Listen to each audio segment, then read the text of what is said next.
Anda tidak bisa menghina seekor ikan itu bodoh karena dia tidak bisa memanjat pohon.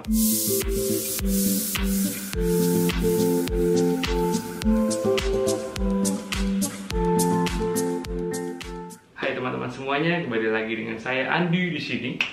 Hari ini hari Jumat, tanggal 22 Mei tahun 2020. Ya, seperti biasa. Jadi saya masih melanjutkan kebiasaan syuting hari ini, edit hari ini, dan upload hari ini juga. Sesuai dengan judul video ini, hari ini kita akan membahas topik tentang kata bodoh dan pandai. Ketika kita flashback ke masa-masa di mana kita masih duduk di bangku sekolah dulu, tentu kita akan mengingat ada beberapa teman-teman kita yang tampak sangat pandai ketika mereka berhasil menguasai bidang matematika, fisika, kimia, bahkan biologi. Anak-anak di jurusan IPA seakan-akan memegang predikat yang lebih unggul dibandingkan dengan anak-anak yang mengambil jurusan lainnya. Tetapi di sisi lain, ketika kita melihat ada seorang teman kita, mungkin dia sisi matematikanya tidak terlalu bagus, tetapi dia pandai melukis, pandai menggambar, di mana artinya adalah jiwa seninya dan bakat seninya sangat tinggi. Atau ada juga yang pandai dan senang untuk presentasi, pandai untuk mengungkapkan apa yang ada di hatinya dia. Dengan kata lain, dia memiliki communication skill yang cukup baik. Tetapi selama orang-orang itu tidak menguasai matematika, maka teman sekelasnya, gurunya, atau bahkan orang tuanya sendiri di rumah pun akan menganggap dia sebagai anak yang termasuk kategori kurang pandai. Dan akhirnya orang tuanya pun mengambil keputusan untuk mengirimkan anak-anak ini ke berbagai macam kursus. Sepulang sekolah yang seharusnya mereka sudah capek di rumah pengen istirahat, mereka malah diikutkan kursus matematika, kursus menghitung cepat, kursus mungkin les matematika, fisika, biologi, dan lain sebagainya. Dan anak ini dipaksa untuk mempelajari sesuatu yang tidak ia sukai, dan sebagai bonus dia pun banyak mendapatkan tekanan sosial dari manusia di sekitarnya dia. Akhirnya dia jadi tertekan dan frustasi, dan akhirnya kemampuan belajarnya pun menurun. Dan hari demi hari dia pun mulai mempercayai dalam hatinya, mungkinkah aku memang terlahir tidak terlalu pandai? Ya, ini adalah fenomena di sistem pendidikan negara kita. Dan saya juga tidak tahu pasti bagaimana sistem pendidikan kita yang ada sekarang. Cuman, zaman saya sekolah dulu dari SD, SMP, sampai SMA kelas 10, kita belum bisa memilih jurusan mana yang kita suka. Jadi dengan kata lain, seluruh siswa yang sekolah harus mempelajari segala macam hal, yang dimana saat ini pun saya rasa 90%-nya saya sudah lupa semua. Saya sudah lupa apa itu unsur kimia dari besi, unsur kimia dari garam lah, unsur kimia dari emas, segala macam. Dan dulu orang tua saya harus membayar guru les yang mahal hanya untuk saya mengingat unsur kimia itu. Dan saat ini pun saya juga lupa bagaimana caranya menghitung dengan berbagai macam rumus, seperti rumus Pythagoras, terus rumus apalagi, saya sekedar namanya aja cuma ingat Pythagoras tok satu, yang lainnya saya lupa semua. Tidak ada satupun dari ilmu tersebut yang bisa saya gunakan di saat ini untuk saya bisa berkarya di kehidupan nyata. Tapi satu hal yang perlu diingat, saya nggak pernah bilang bidang-bidang pelajaran tersebut 100% tidak berguna untuk semua orang. Mungkin ada orang-orang lain di luar sana yang bisa memanfaatkan ilmu-ilmu itu untuk mencari nafkah.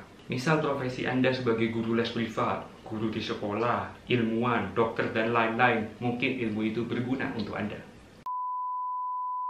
Tapi poin yang mau saya tekankan pada hari ini adalah, kenapa ketika kita punya bakat di bidang lain, namun kita tidak berbakat di bidang matematika, fisika, kimia, maka dengan mudahnya manusia di sekitar kita akan memberikan image kurang pandai. Saya sengaja memilih kosakata kurang pandai, karena nanti kalau ngomongnya goblok lah kasar.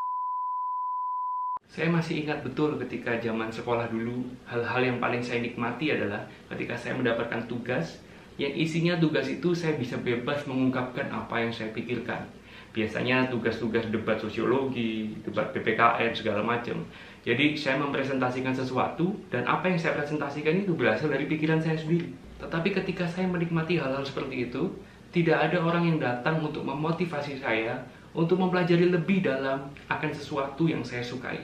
Tidak ada yang pernah menawarkan saya kelas privat maupun petunjuk tentang bagaimana caranya supaya saya bisa mempresentasikan sesuatu dengan lebih baik lagi.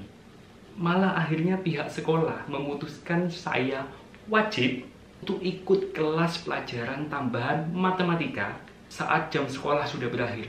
Apa yang salah denganku ya? Apakah ketika saya bisa menghitung rumus-rumus X, Y, Z segala macam itu suatu hari saya bisa make money dengan itu? Oke, lanjut. Jadi saya percaya bahwa Tuhan itu menciptakan manusia itu lengkap dengan kekurangan dan kelebihannya masing-masing. Ada pepatah yang mengatakan bahwa asalah pisau di sisi yang tajam. Jika seandainya kita memaksa untuk mengasah pisau di sisi yang tumpul, maka akan butuh tenaga dan waktu yang lebih lama hingga akhirnya pisau itu bisa layak untuk digunakan. Syukur-syukur kalau pisaunya tidak putus. Jadi intinya latihlah bakat Anda yang dimana Anda memang memiliki passion dan minat yang tinggi pada bidang tersebut, dan jangan mendengarkan orang-orang di sekitar Anda yang dengan mudah memberikan image kurang pandai kepada Anda, karena mungkin sebenarnya mereka lah yang goblok. Jika seandainya Anda memiliki banyak minat, pilihlah salah satu yang Anda paling suka dan jadilah ahli di bidang tersebut. Maka dari sesuatu yang Anda kuasai itulah Anda akan bisa bermanfaat untuk banyak orang suatu hari nanti. Oke, hal terakhir yang mau saya bahas adalah bagaimana jika seandainya Anda tidak tahu bakatnya Anda itu ada di mana. Memang tidak semua orang cukup beruntung untuk bisa mengenali dirinya sendiri dengan cukup baik. Tetapi Anda cukup beruntung hari ini kita hidup di zaman yang serba online. Jadi, jika seandainya Anda membutuhkan petunjuk dan arahan tentang bagaimana Anda bisa mengenali kepribadian dan bakat Anda, saya menyarankan Anda untuk Anda bisa berkonsultasi di Instagram virtus.id. Saya tidak ada kerjasama apapun dengan pihak mereka, percayalah. Saya merekomendasikan karena saya kenal ownernya secara pribadi. Saya mengagumi pola pikirnya beliau. Dan saya tahu betul bahwa beliau ini memiliki passion untuk membantu kalian semua untuk bisa mengenali diri kalian sendiri dengan baik. Oke, sekian episode pada hari ini. Semoga apa yang saya sampaikan bisa bermanfaat untuk kalian semuanya. Dan sampai jumpa lagi di episode berikutnya. Bye-bye.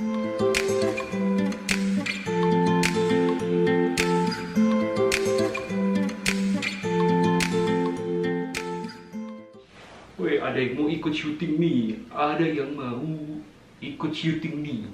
Dari tadi dia manjat-manjat terus. Oke, turun lagi.